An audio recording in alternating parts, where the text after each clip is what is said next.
Hello there, welcome back to another episode of Making Myself. After a few days off uh, for Christmas, we're back and discussing some useful mental models that I'm sure you're going to find interesting. This one is the mind body connection. This mental model articulates that the influence of thoughts and the mental state on physical health and well-being are very close. So it proposes that our thoughts, feelings, beliefs, and attitudes can positively or negatively affect our biological functioning. Right. So, for instance, like if you are under consistent stress, which is a mental state, can lead into high blood pressure and heart diseases, which is a physical outcome.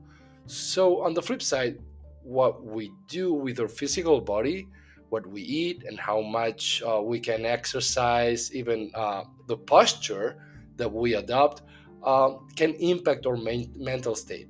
So this interconnection suggests that to truly take care of ourselves, we must consider both of our mental and physical health. So strap in for this episode because you're gonna learn on how the body listens to your mind and your mind listens to your body.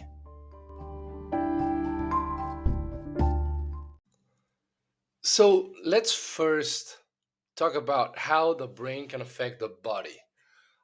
Let's imagine, all right, stress and digestion, right?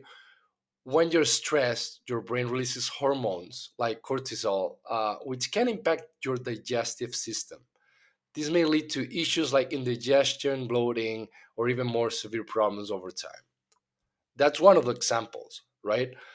Um, the good thing is that also on the flip side, right? Like the brain can affect the body on a positive note. For instance, positive visualization and performance. Athletes often use the power or positive visualization to enhance their performance. Mentally rehearsing a successful outcome, the brain sends those signals to the body, improving the muscle coordination and focus. Even the self confidence as well, which is really good. And actually, somehow the brain activates those muscles, so you remember, or somehow it's like practicing in real life, and it's only by imagining those gestures or whatever it is that the athlete tries to practice, right? And another example is anxiety and the immune system, right?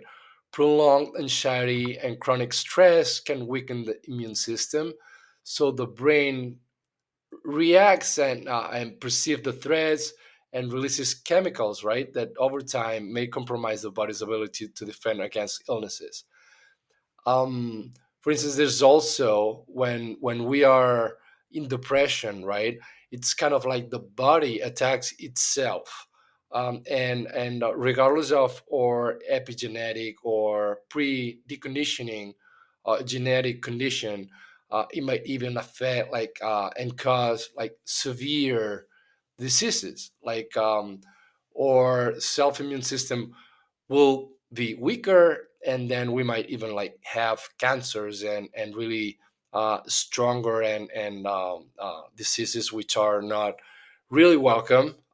So we need to somehow have a good mental state that reinforces the immune system as well.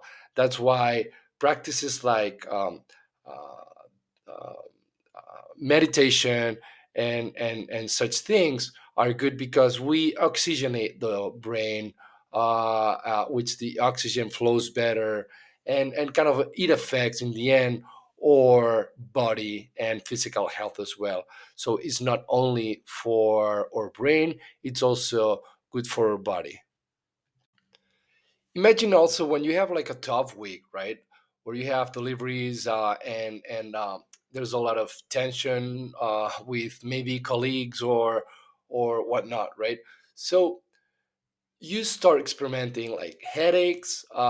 There's tension in your muscles as well. So what comes from tension in your brain and high pressure, it affects your body. And the same way, if you wake up with a positive attitude, right, and you're grateful, you're kind of your body feels energized, and it's able to kind of face the day with full of energy.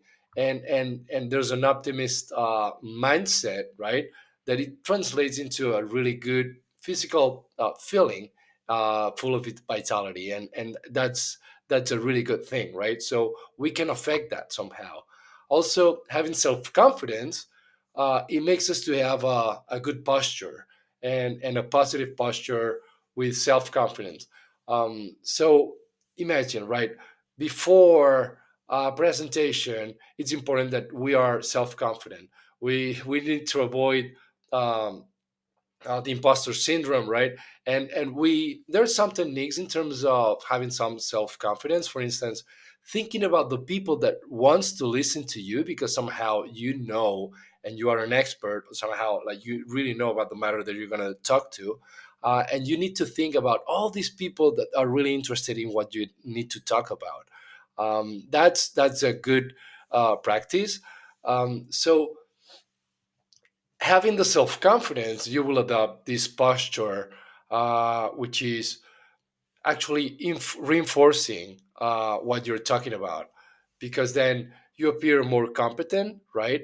With an open posture and tall, and you show security as well and self confidence, and that's the brain that projects all this, and it's really useful because it just affects positively your physical presence.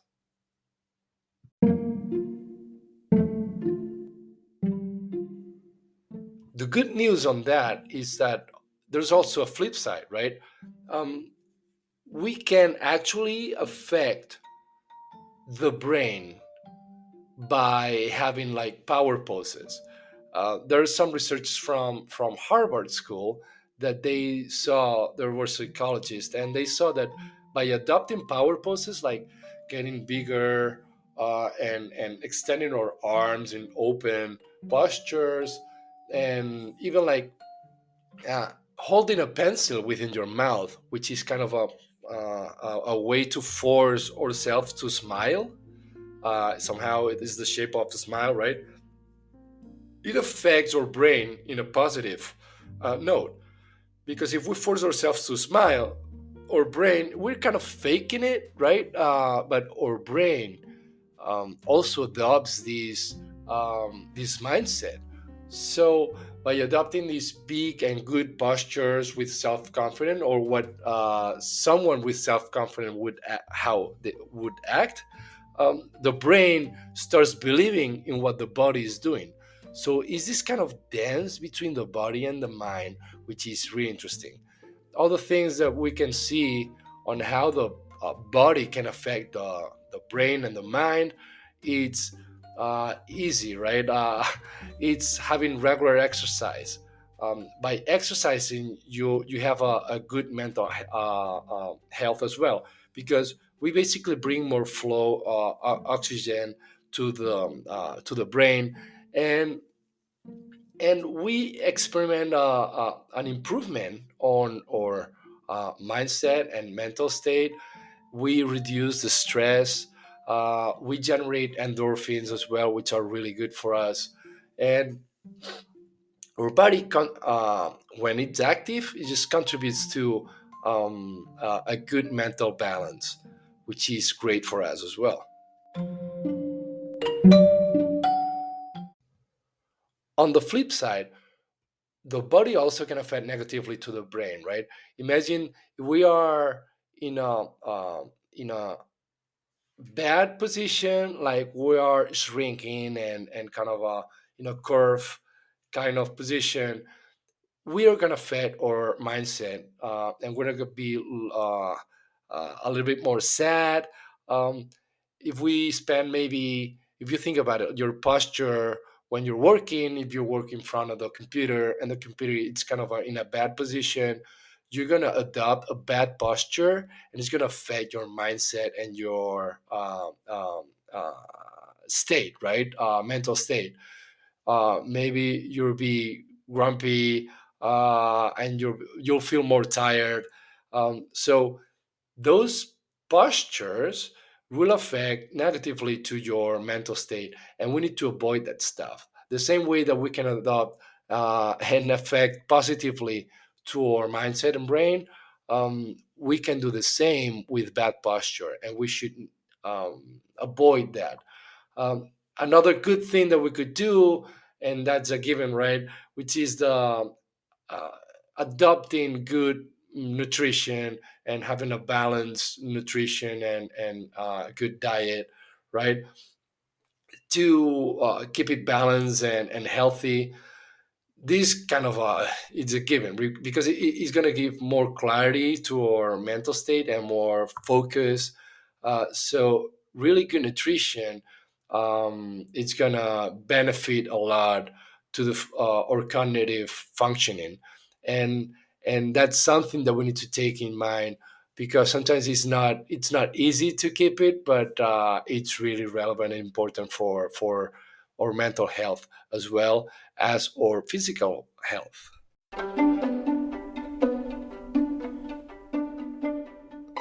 So there you go. Here you have a few mental models that you can use: the mind-body connection and the power pose to kind of hack your mental state and keep a good habit. And you can make better decisions and make your body feel better. Um, as always, I changed kind of the setup that I have. So I have a mic, a new mic. I hopefully this will sound better. Always happy to hear from you, either from the quality of the podcast, the sound, the content is as well. Like, it's really interesting for me to hear all your thoughts and feedback that you may have. Um, Also, having a shout out on, I'm working with a lab in terms of building a product that it's going to complement a good nutrition for anyone that wants to complement their diet. Uh, that's for their brain and for their body as well. So if you want to keep being posted on these, you can always sign up on the waiting list on makingmyself.com. And from there, just you just can sign up, and I will let you know when we are ready to go. This is a really good, legit lab in Spain, which they already are doing a lot of products for many years, on complements for vitamins and such things. So I'm really excited about that stuff to keep on helping people to have good habits and good choices in life. So yeah, hopefully this one was really helpful and useful for you.